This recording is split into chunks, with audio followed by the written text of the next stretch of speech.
Hello, everyone. I'm Jaie Laplante, Artistic Director of Doc NYC, and welcome to our Doc NYC Spring Showcase presentation, Jim Henson Idea Man, produced by Imagine Documentaries.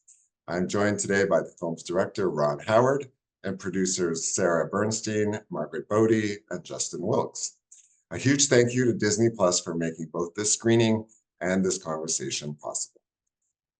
First of all, huge congratulations and thank you for this film. I started watching this film and I was stunned to think that it has been 34 years since Jim Henson passed away, but this celebration of his life and his work feels right on time. So bravo.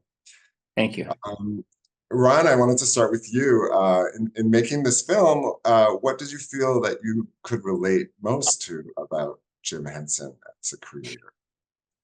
Well, what I discovered early on and did relate to was a kind of a restless creative energy that he just liked being involved in a lot of different projects. He liked being able to sort of explore his own relationship to these various ideas. He and while we know him for a few mega important projects and characters that he created mean so much to us. This sort of restless creativity led him into a lot of experimentation, and he took a lot of creative risks along the way. So I definitely related to his drive and desire to explore and experiment, keep trying to understand storytelling. But he did it with such an amazing flair, and I just want to say, I mean, Jim was a complete outlier and a true genius. So I think it's very hard for almost anyone to make any kind of direct comparison to Jim Henson, his talent, and what he created in his all too short lifetime. Yeah, I completely agree. I think one of the elements of the film that you brought up that I thought was so exciting was his live action short, which it was his only Oscar nomination, his only personal Oscar nomination, which I was surprised to find that. But how in that film, Time Man, he played so much with time, or he thought so much about time. That was brilliant. What did how did that become a centerpiece of the early part of the film for you in your thinking? Well, we all gathered with the Henson family, or a few of them, in a theater in LA where they do a lot of the Muppet productions, and were introduced to this amazing archive that included a lot of things, including, I mean, these classic commercials that they made in the 50s are just hilarious and outrageous. I had no idea about any of that. We discovered that even the home movies reflected a sensibility and an aesthetic that we would all recognize from the Muppets, and also, Sesame Street and other things. But they were born when he was just playing around, wanting to shoot home movies in the backyard with his kids. Yet, his mind wouldn't let up, kind of, in terms of this experimentation. But one of his major achievements that not that many people know about is this fantastic film, Timepiece. And it also so informed, who his creativity. But his family kind of says, "Hey, you want to understand our dad? Look at this movie." And I think we make that point in our film. But he made a lot of experimental films, but this is the best known. And again, in many ways, it's kind of the most autobiographical from a kind of a psychological standpoint. So it was great to have it in the film, and it also informed the style. And the one thing that I'll say about that moment, watching all of the archives, was I realized, just how funny he was, how aggressively entertaining he was, while wanting to present interesting ideas that we could all relate to. But there definitely was a style, and I immediately just felt like, well, I want to imbue our film with his aesthetic and sensibility and sense of fun and cinematic experimentation as much as we could. Yeah, love it. So Justin, Margaret, Sarah, I want to bring you in on that archive point. I mean, there's there's so much of the material is not what I was expecting to see, and in terms of like the greatest hits of the Muppets that we might remember, Miss Piggy's greatest karate chops of all time, but so much of it felt like so rare and so much about the origin story. I was wondering if you could talk about how you also worked on those archives, going through those archives and sense of discovery and just that whole process. I mean, there must have been so much material. There was so much material, and I think we've all worked on archival based projects before, and I think this definitely is up there in terms of just the amount of archive, because Jim would document himself. Jim was an avid writer. He kept a journal. He kept a red book, which you see in the movie, from teenage years, just journaling where he was going, what he was doing, inspiration, sketches. You see some of that in the movie too when he goes to Europe and he's sketching street scenes. So he's just, as Ron said, he's voracious in his creativity, and that led to a lot of self documentation. And then in the early days, like Ron said, well before the Muppets, a long time before he even really stumbled across the Muppets as we know them, he was just interested in television, and there's all of this experimentation just to do anything to stay within the medium of television led him to doing interstitials for the local news station in Washington, D.C. So there was a treasure trove there. Led to a show that he then created called Sam and Friends, which, funny enough, ran after the 11 o'clock news. It was like their equivalent, like a late night show on the local TV down there. And miraculously, a lot of that stuff still existed. And then his personal archive, as he started to build a family and started to have kids, he always had his 16 millimeter camera with him. So you see a lot of the home movies, and just like all of us probably growing up on Sesame Street, we remember those little short films like the 1, 2, 3, 4, 5, 6, the chef with the cake and falling down the stairs, and all these like fun little films. Those were all inspired by the movies that he had made with his kids at home. So you really see that connectivity there. So it was an embarrassment of riches, for us to get to go through. Yeah, and with such a iconic and beloved figure, right, who's so well known, the challenge and the opportunity was, there's been great films about Sesame Street, and you can see that those shows have spanned generations, and the opportunity that Ron had was to really delve into and kind of create a sense of discovery of the works that maybe would surprise you about Jim, and about his incredible. There was no barrier between his private existence and his public work. Like everything was an opportunity for creativity and spontaneity. You see him so young. He's like 15 years old, and he's making puppets, and he's designing flyers for high school and college productions. He just was an artist, pure and simple, from the very beginning. And I like, talking to the kids was incredible. And I think Lisa talks about his childhood, which, he spent a lot of time in, spent a lot of time in, oh my God, where'd he grow up? Sorry. Mississippi. I'm just blanking. Mississippi. Thank you. He spent a lot of time just in the swamps and in the woods, and have that opportunity for his full creative imagination to flourish was certainly there. And you see that in his whole life.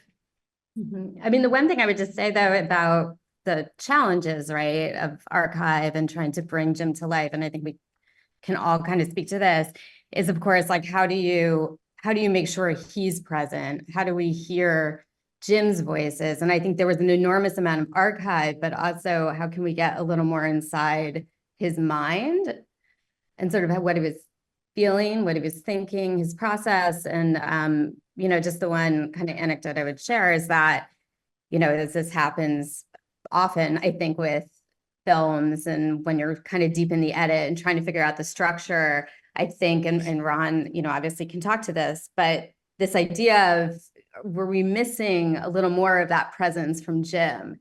And how do we bring him to life in that respect? And I think pretty late in the edit, right, Margaret? we uncovered that great interview with him that you sort of see kind of at the top of the film, Norman Yeah. Z. which really sort of, I think, changed a bit of the scope of how we structured that. Yeah, I would also say that the kids were fantastic. Frank Oz's interview was if not the first, one of the very first interviews that we did, and it was so defining because, of course, Frank's a great communicator, but I mean, the love, the connection was so fresh and present, and you know, and Frank had really gone on much of this journey with him, side by side, and could offer, you know, so much insight and do it in such a clear and entertaining and accessible way. The other thing is that, you know, a real missing voice in this was Jane. Neither of these people particularly loved to be interviewed, neither Jane nor Jim. They underplayed everything when they were interviewed, incredibly modest. And so a lot of what we had to do was to just keep finding ways to bring them both into the movie, because their story in and of itself is, you know, is central. I mean, the Muppets wouldn't have happened without Jane either, you know, and important to understand their journey. You know, there was a kind of a price in some way in terms of the toll on their relationship that the success that they and Jim particularly experienced, you know, took on the family. And it was important to acknowledge that. The family recognized that as well. And we kept mining and finding great photos of Jane. And a lot of that came in very late as well. And suddenly we were able to, you know, bring their relationship and her as a really central figure into the story in a way that was important to all of us. But this is one of the things I'm really fascinated by with documentaries. Of course, in a scripted film, you think you know what you're doing. You always go in, and of course, you continue to discover things in post-production. But you know, you're working off something that was more or less controlled. And with documentaries, as I go on this journey with really experienced documentarians and veterans, I'm always amazed how cool and calm they are, because there's a point about halfway through where you just kind of say, do we have enough to tell this story? And they always just kind of look at me and say, calm down, Ron. There's still interviews to be done, and archives to mine. And lo and behold, every single time you get surprised, and the story often does take a shift, or the approach to the story, even when you're doing biographical works where you sort of know the shape of the narrative from a filmmaking standpoint and an informational standpoint. The process never stops until the very end, and that's an exciting, if kind of unpredictable aspect of this that I've really enjoyed. Learn to appreciate. Enjoy? Do I enjoy it? I'm always fascinated and relieved when things click in.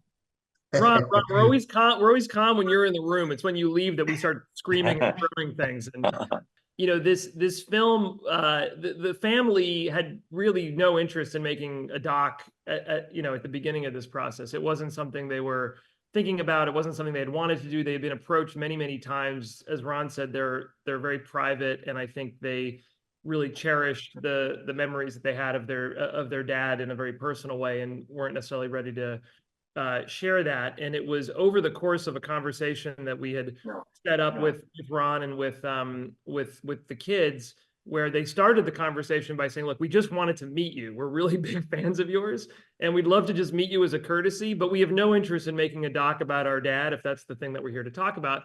And over the course of about an hour conversation, you could see on the Zoom, they were all texting each other. You could just tell the way you were sort of looking at the Hollywood squares of it.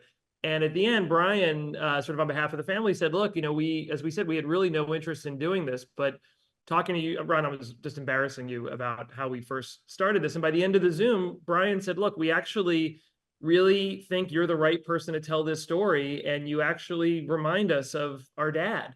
And we think if we're going to ever do it, maybe now's the time to do it. And maybe now, you know, you're the person to tell it. So I just wanted to share that because it wasn't like this project had been shopped around or they had really even thought about doing it. They really didn't want to do it. And now I think they're glad that we did it. And that was both incredibly gratifying for me, exciting creatively, but also immediately daunting. So I think maybe they knew what they were doing. They're pretty clever. I felt a tremendous amount of responsibility suddenly to really get this right. But but what a pleasure to have both their cooperation and also their sort of recognition of what the creative process had to be, and that we needed to be honest about the story and what we might discover. But the truth is, this is an unabashed celebration because that's the way he lived. That's the way the family has lived. That's the way the work has unfolded, and we, it's an honor to be able to lead that celebration. Wow, I love that story. It reminds me a bit of Judy Blume. I mean, you guys, I'm so lucky that we have you in this documentary space and creating these wonderful films for us. So I wanted to just go back, Ron, to a little bit of what we were talking about with Frank Oz, because I was struck in the film that in making a film about Jim Henson, you're also like telling a bit of a story, the story of Frank Oz as well, because they were such close collaborators. And I was wondering if you could talk a little bit more about those conversations that you had with Frank, both before the camera was turned on and while you were shooting the interviews with him, and like what kind of aspects of Jim Henson Idea Man were made possible just by Frank's participation. Well, first of all, I've known Frank for a long time because he's made films for Imagine Entertainment. He's a giant in the business. He's a really great director, and so whether it's at Directors Guild functions or Imagine work sessions or just bumping into him here or there, I've known Frank for a long time, but I never really understood how deep this partnership was with Jim, and how Jim had been like a big brother to him and a mentor, and ultimately kind of a creative partner, and how Bert and Ernie was kind of a reflection of them. And so it was so interesting to understand and get underneath a little bit the process of how these characters developed their personalities, and how they were sort of alter egos in a way, defined by the puppeteers. It makes perfect sense, but when you're sitting at home enjoying or watching in the movies, you don't necessarily think of those puppets as extensions of the individuals who are behind their behavior and what they have to say. So I thought that was fascinating. It was really interesting to understand, again, Jim's full throttle drive to fill his calendar with interesting things to do, and that's not necessarily Frank's personality. So, he was kind of dragged along on something that he found really noteworthy, because, he didn't probably understand at the time the need to keep pressing. But Jim's insistence that they be as productive as they could be, and Frank was the first one to sort of say, I have to believe that had something to do with the passing of his brother at a very early age in Jim's life. He had lost an older brother, and it just sort of taught Jim the lesson that life was fragile, and time was incredibly valuable and meant to be spent productively. I love when Frank also is just trying to kind of understand the magic of their relationship, talking about opposites.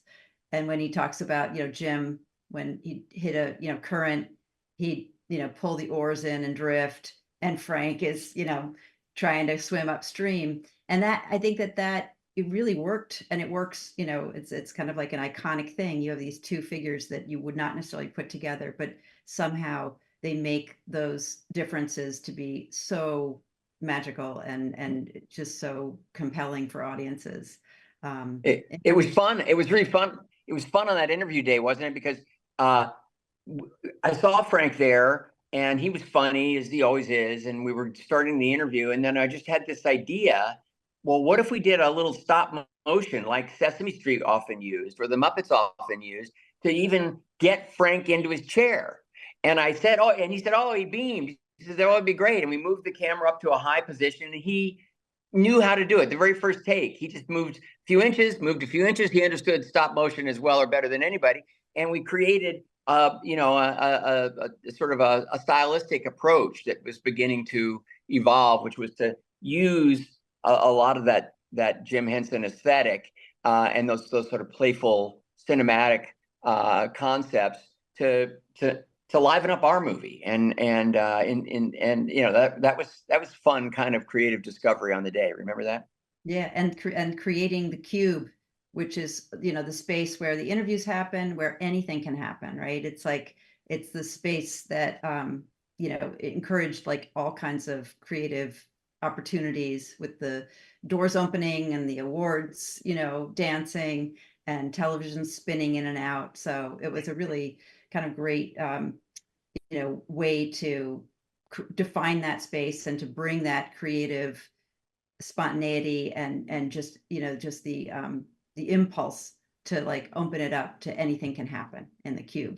You know, one of the stories that Frank tells in the movie, which you know, as I'm sure all of us huge fans of Bert and Ernie, they were meant to play the opposite, right? Bert was going to be played by Jim, and Frank was going to play Ernie. And as Ron was just talking about, sort of that comic duality and finding the sort of tension in a comedic relationship is often where the comedy comes from. And you literally see the moment in the archive when they decide to flip it, and Frank kind of is struggling for a bit with the Ernie character, because he's like, this just, I don't know what to do with this. And then they switch in the mirror, and then he's operating Bert, and he realizes, well, Bert's actually a lot like him, which is just, he's always a little bit uptight and he's mildly annoyed by people irritating him. And then as soon as Jim seized upon that relationship, which is now right up there with like Laurel and Hardy and, you know, and every other, the Marx Brothers, it's like one of the greatest comic duos of all time came from that discovery. And I just love the way Frank talks about that. It goes back to the brotherhood, but also just the way that they felt so comfortable with each other to sort of develop what that rapport is going to be. You know, similarly with Piggy, he talks about the first time that in the script, Piggy was supposed to sort of soft punch Kermit on the arm, and for whatever reason, Frank decides to just do a karate chop. And that, of course, becomes the famous Piggy karate chop, which you know you see in everything. So it's just, those anecdotes are great. It's just awesome to hear that firsthand.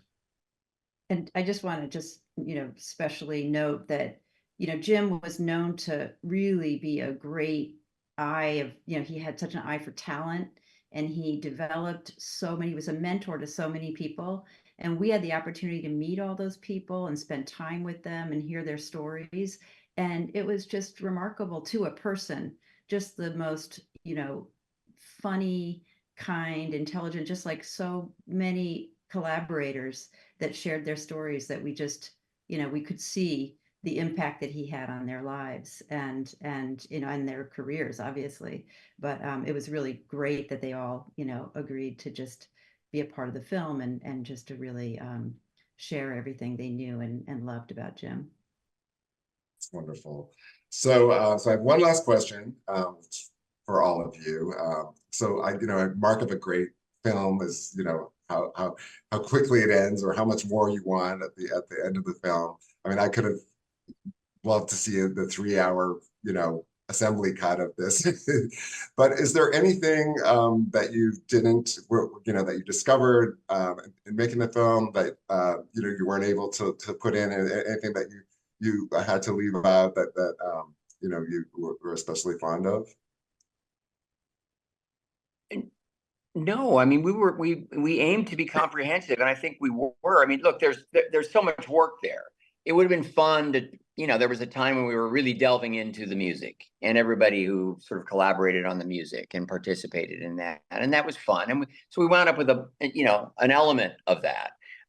His experimental films, I mean, there are many more, and they're fun, they're wild.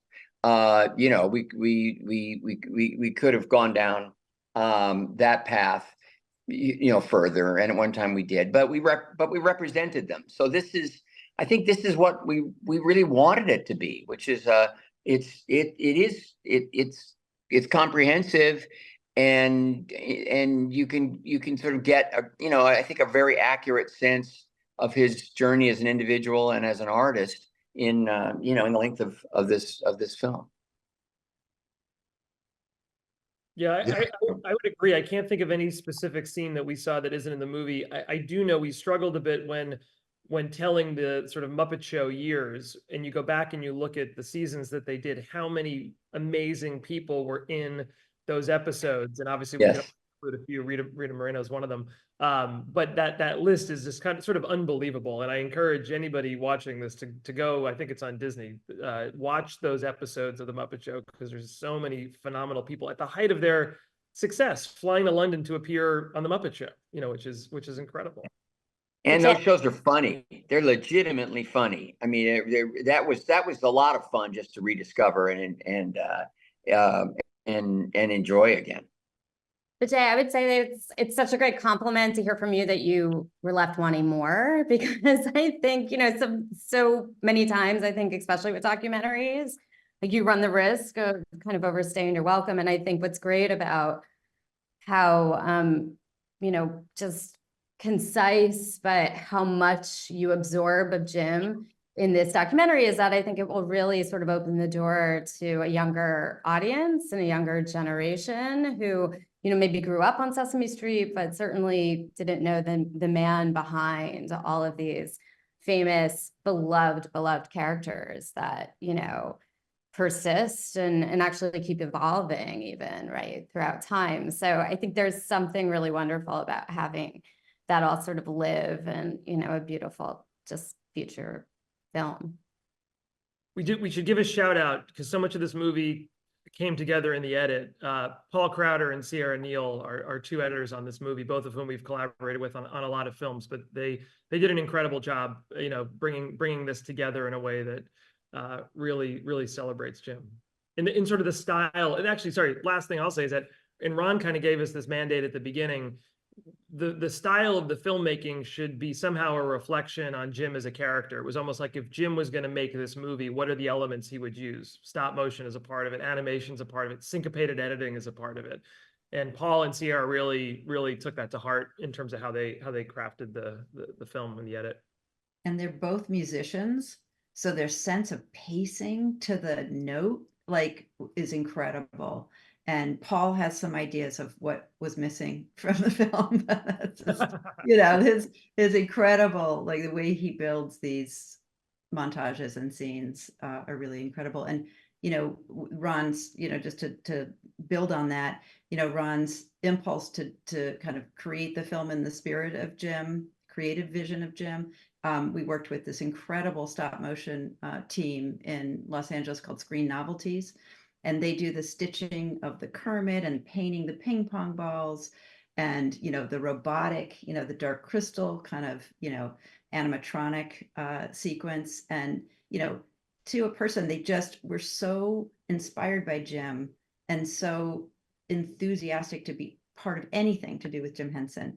So them and Big Star, who did our VFX and graphics, it was just, no one that we talked to about this project didn't kind of lose their minds and say, we'll do anything to be part of it. So he just, Jim Henson obviously continues to inspire generations well beyond his time. Well, thank you so much for these answers. Justin, I'm gonna leap off your suggestion. I'm gonna spend a lot of my summer watching Muppet reruns, because that's what I want to do. You'll have fun. Ron, Margaret, Sara, Justin, thank you so much for your time. The film is Jim Henson, Idea Man. It is streaming on Disney Plus. Tell all your friends. Can't miss this one. Thank you. Thank you. Thank you.